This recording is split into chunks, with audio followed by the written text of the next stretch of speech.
और एक बात और बताऊं, मंत्र जाप से भगवान प्रसन्न नहीं होते। आप क्या समझ रहे हो, ये मंत्र जाप करना, ये कीर्तन करना, ये व्रत रखना, ये भगवान की प्रसन्नता के लिए होता है? हाँ? नहीं, ये तुम्हारी गलतफहमी है। अच्छा, तुम्हारे कीर्तन करने से भगवान को क्या लेना देना? तुम्हारे व्रत रखने से, तुम्हारे भूखे रहने से भगवान को क्या लाभ? कोई लाभ है? बोलो ना। कई लोग कहते हैं अरे हम व्रत है आज हमारा, कल कहेंगे बहुत लोग एकादशी है हमारी। हाँ, किस लिए? अरे भगवान को प्रसन्न करने। अरे तुम्हारे भूखे रहने से भगवान प्रसन्न होगा? बोलो। हम सब परमात्मा की संतान है कि नहीं? बोलो। हो तो तुम्हारा बेटा भूखा रहे, तुम खुशी होगे? दिन में 4 बार खिलाओगे, भूखा नहीं रहना चाहिए, तो तुम्हारे भूखे रहने से वो प्रसन्न कैसे हो सकता है? ये व्रत, ये अनुष्ठान, ये पूजा, ये पद्धति, ये मंदिर जाना, ये तीर्थ यात्रा करना, क्षमा करना, ये कथा सुनना भगवान को प्रसन्न करने के लिए नहीं होता। तो किस लिए होता है महाराज? ये सारे कर्म अपने अंतर मन को शुद्ध करने के लिए होते हैं, यानी कि खुद को भगवान के योग्य बनाने के साधने। व्रत रखकर, अनुष्ठान कर कर, कथा सुनकर हम भगवान के योग्य बनते हैं। भगवान का इनसे कोई लेना देना नहीं। कई लोग समझते हैं सुबह 2 घंटे पूजा करके हमने बड़ा काम कर लिया, भगवान को प्रसन्न कर लिया। अरे तुम्हारी धूप बत्ती से भगवान को क्या लेना देना? तुम दीपक जलाओ या मिसाल, उसको क्या पड़ी है? वो तो खुद प्रकाश स्वरूप है। दीपक दुनिया को उजाला देने के लिए नहीं जलाया जाता, दीपक खुद को उजाला लेने के लिए जलाया जाता है। ठीक उसी प्रकार ये भागवत, ये अनुष्ठान, ये व्रत, ये उपवास, ये ज्ञान खुद को जागृत करने के लिए होता है, किसी ईश्वर की प्रसन्नता के लिए नहीं होता। इसलिए आज के बाद जो भी कुछ करो, चाहे मंदिर जाओ, चाहे व्रत रखो, तो ये सोच के मत करना कि इससे भगवान प्रसन्न होगा, ये सोच के करना कि इससे हमारा अंतःकरण शुद्ध होगा, पवित्र होगा। क्षमा करना, मैं यदि हाथ उठवाऊं तो अभी सबके मुंह लटक जाएंगे। एकादशी करते करते जीवन बीत गया,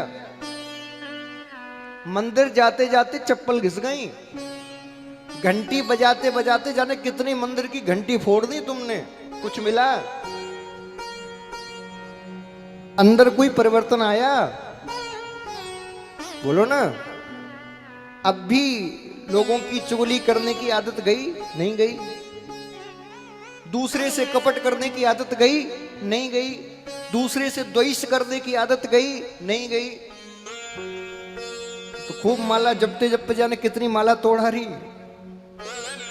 मिला क्या? कथा सुनते सुनते जाने कितने व्यास सुना सुना के मर गए, मिला क्या?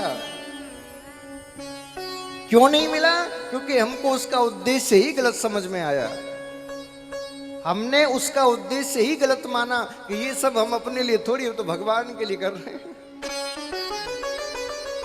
तो जब उद्देश्य ही गलत हो तो परिणाम कैसे मिलेगा?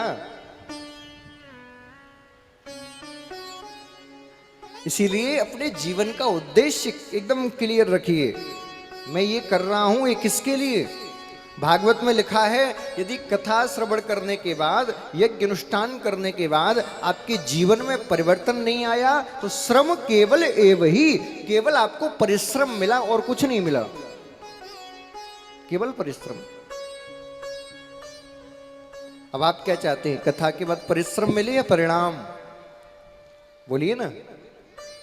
परिणाम चाहिए तो परिणाम के लिए पहले प्रणाम करना पड़ेगा। प्रणाम का अर्थ है समर्पित होना।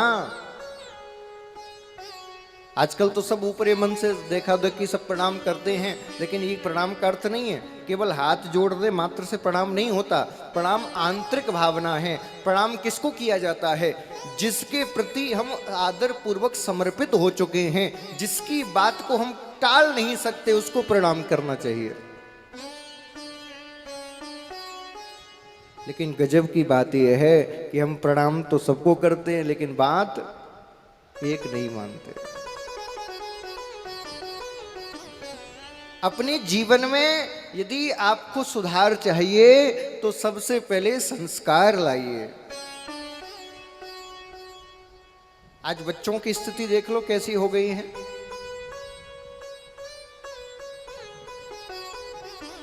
जितने माँ बाप हैं सब दुखी हैं। महाराज बच्चा सुनता नहीं, पढ़ता नहीं, काम में करने में मन नहीं लगाता, कैसे गृहस्थी चलेगी। मैं कहता हूं चलो ठीक है, मैंने मान ली कि बच्चा नहीं सुनता, ये बताओ तुमने सुना? भागवतों में, प्रवचनों में, अनुष्ठानों में, ऋषियों के द्वारा, संतों के द्वारा तुमको बताया जा रहा था गृहस्थाश्रम का धर्म क्या है, संतान उत्पन्न क्यों करनी चाहिए, कैसे करनी चाहिए। क्या तुमने सुना? जब तुमने नहीं सुना तो बच्चा क्यों सुनेगा? बाढ़हि पूत पिता के धर्म, पुत्र का उत्थान पिता के सद्कर्मों से होता है। कोई संतान यदि उच्च पद को प्राप्त करती है तो उसमें केवल उसका कर्तव्य नहीं होता, उसके पितरों का, उसके पूर्वजों का, उसके पिता का सत्कर्म जुड़ा होता है।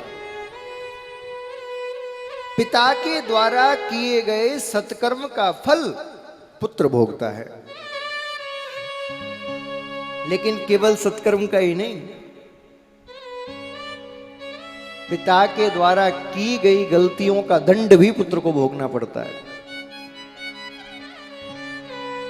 अच्छाई ले रहे हो तो बुराई भी लेनी पड़ेगी,